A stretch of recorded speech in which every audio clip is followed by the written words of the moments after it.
everyone, Techie Kid here, and I know my face is a little dark, and that's because I have an Amazon Echo Dot with me. Hooray! And if my face was brighter, then this would get overexposed.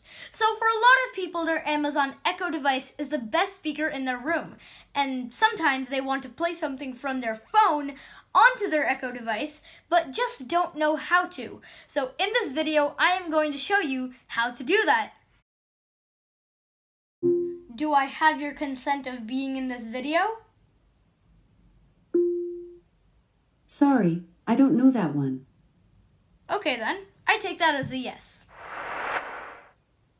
Okay, so the first thing you're going to do is you're going to take your Amazon Echo device and you're going to say to it, pair.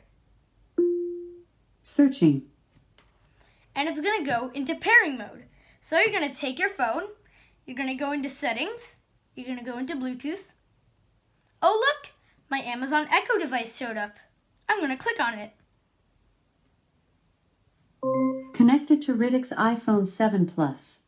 Now that you're paired, next time just say, connect my phone. Oh, look, it's playing.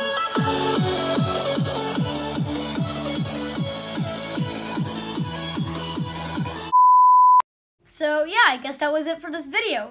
Thanks for watching, stay safe, wash your hands, take a shower, do whatever you need to do. Please like and subscribe. I'd love to hear your thoughts in the comments, and I'll see you in the next one. Bye. Now, how do you feel about being on YouTube? Sorry, I don't know that. Okay, just let me know later, and yeah, bye.